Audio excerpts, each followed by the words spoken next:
and then I was on the start line in October. Of 83. Of 82. 82.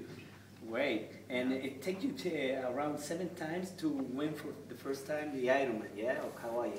Yes, the first 6 times that I did the race were, you know, I could be in the lead, but I couldn't hold it all the way to the finish line, and it was very frustrating, certainly to, you know, be able to be in the #1 position, but not to cross the finish line at first.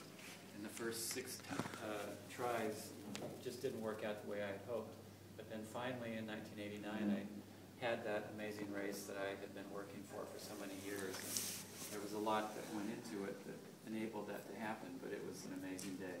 Well, you are part of the history of the triathlon, like great names like Dave Scott, Scott Molina, Greg Welch, Jürgen Sack, Hel Rieger, Luc Van Leer. And your first winning in Hawaii was against Dave Scott, yeah? Yeah, that win was against Dave Scott. He was a 6-time champion, and going into that race, he was hoping to win #7, and I was hoping to win my first. We were side by side the entire swim, bike, run. At the half marathon point, we moved into first place, and we were on a pace that was going to set a new world's record. But he was stronger than I was, and I started to feel myself falling apart again, and I thought, oh, this is not going to happen. I haven't done the right stuff. He's going to win it one more time. And that's when an amazing transformation took place. I had seen an advertisement for a workshop in Mexico that 2 shamans from that area were going to be leading. One of them was Brant Secunda. And in this ad, you know, these 2 guys had a look on their face that was just very peaceful and powerful, kind of like they were just happy to be alive. And suddenly, you know, those images came back to me, and, you know, then I was happy just to be there. I looked and I go, wait a minute, you know, I'm racing in this amazing place. I'm with the best guy in the world. There's still a half marathon to go. Maybe this race will turn around. And it started to change. It got easier for me to stay with Dave, and we ended up running together till about 2 kilometers from the finish. And then I pulled away on the final uphill before you go down to the finish line. And I won by 58 seconds, a very small margin of victory. And what was the pace, the final pace at the end of the marathon that year for you? 2 hours and what? I ran 2 hours, 40 minutes, and 4 seconds. And this is still today the best split on the marathon, it's yeah? Still the best split at the Ironman in Hawaii. And, you know, it was just one of those rare days in sport where 2 of the best guys were having their best days ever on the same day, racing each other head to head. And it brought out, I think, the best in both of us.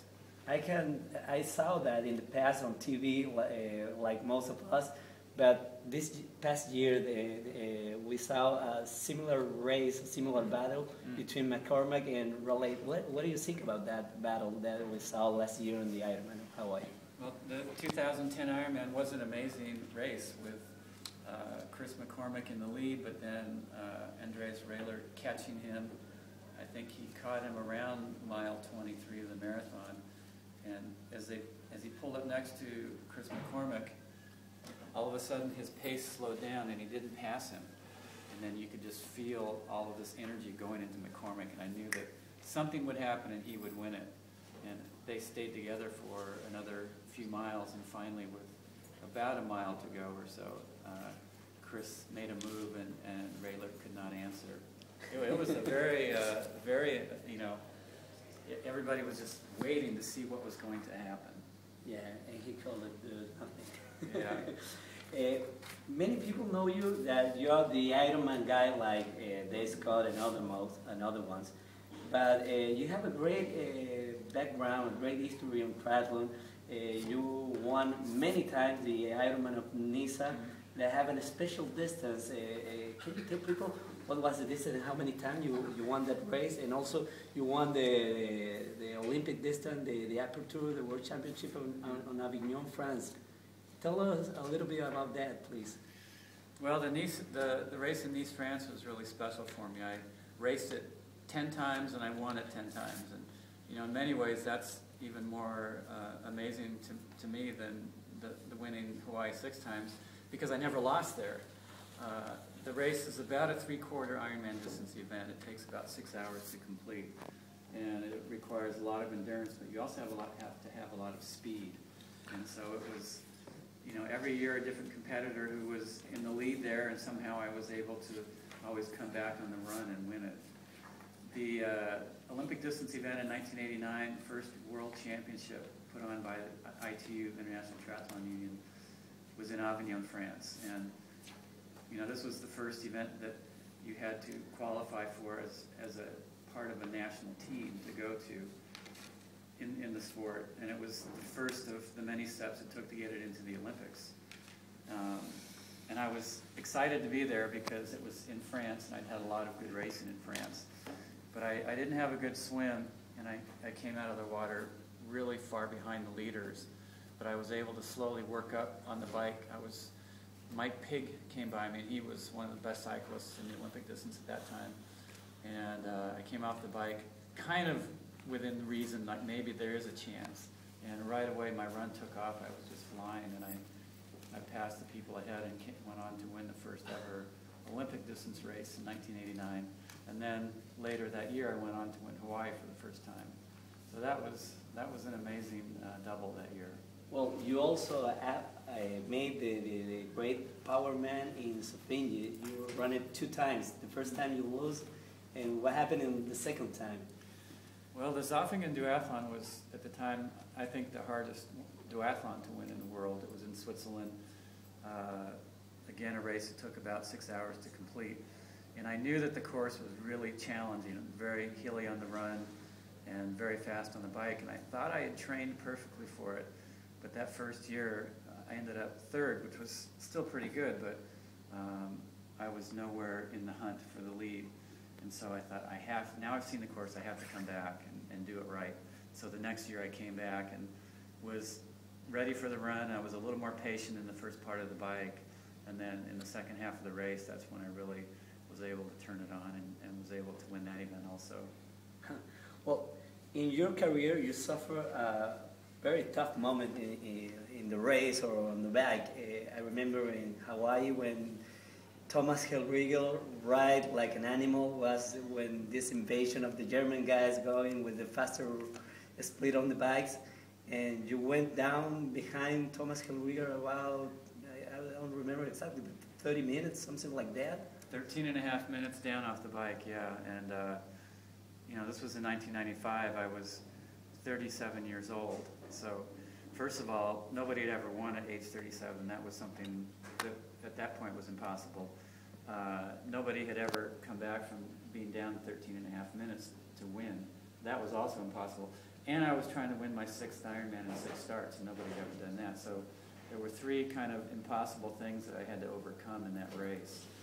And it was actually really all the training that I did with Brant Secunda in the years leading up to it that helped me to be able to just get my mind to be quiet in those thousands of moments where I wanted to give up. Because it did look impossible.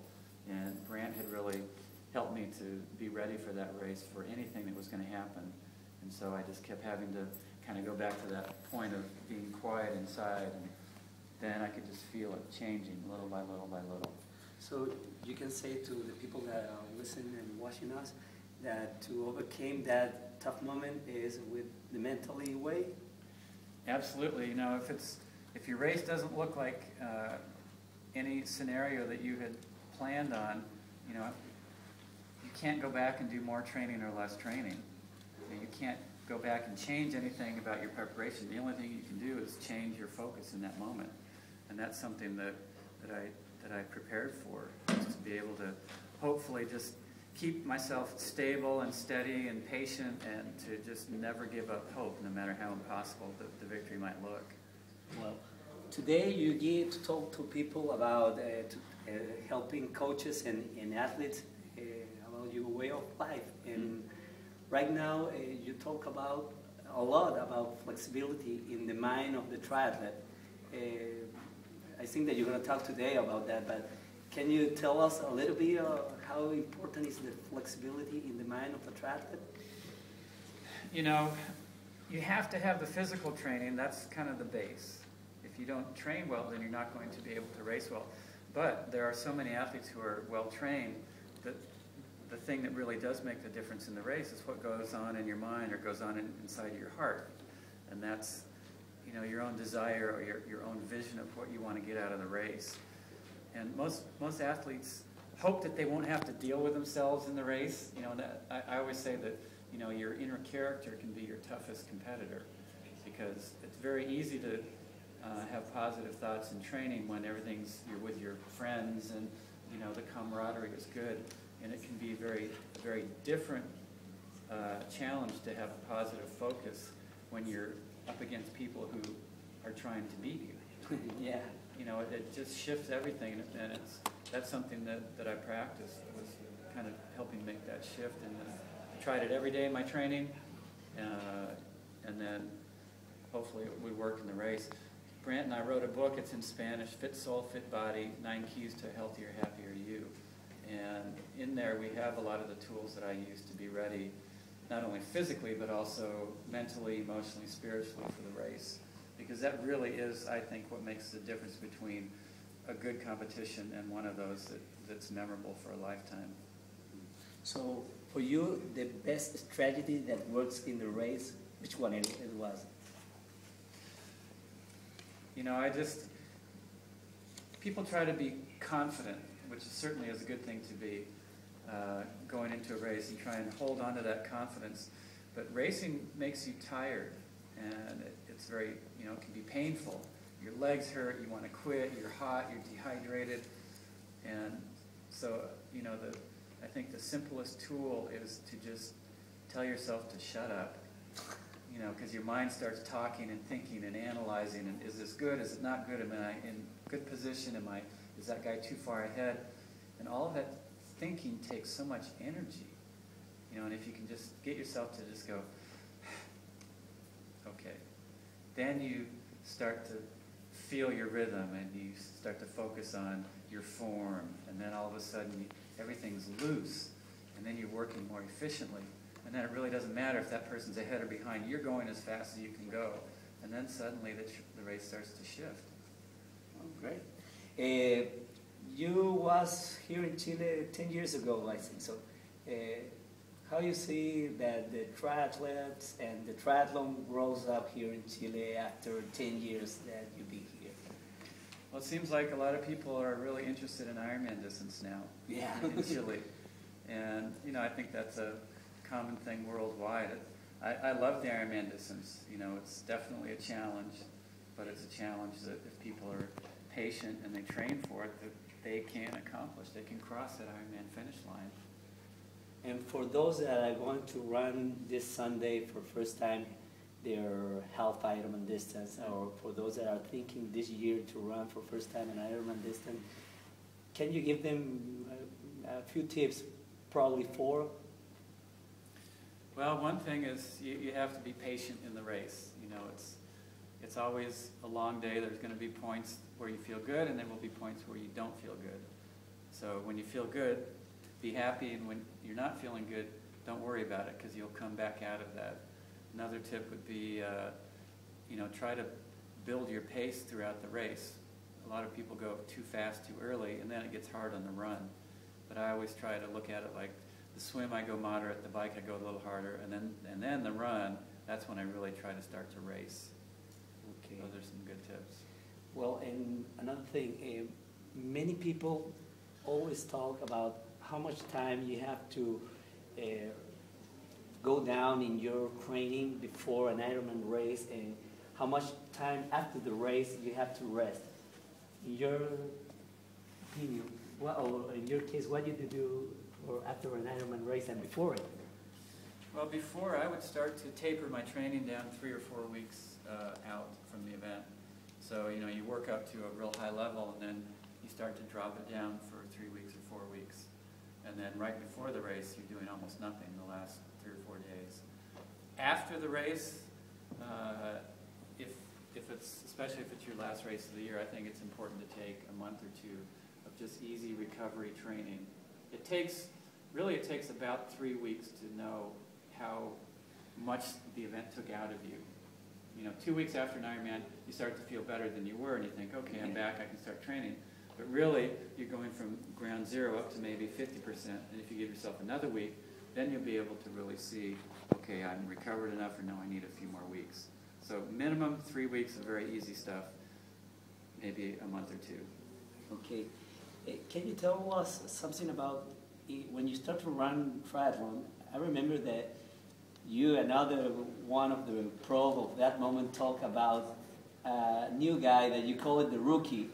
That right now is not a rookie; he's a great winner of the Tour de France, the great Lance Armstrong.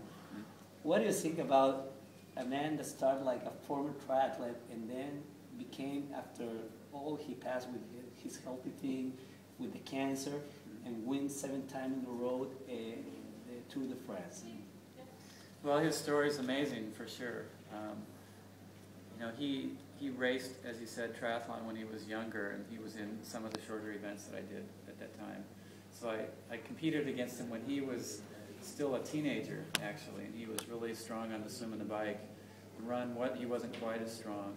And then all of a sudden he disappeared out of triathlon, and I heard that he was cycling, and the next thing I knew he was racing in the Tour de France, and then he's winning the Tour de France. And you know, he made the right decision for sure. Yeah, sure. But he's coming back to run the Ironman. Well, I hear he's going to be doing the Ironman in 2011, and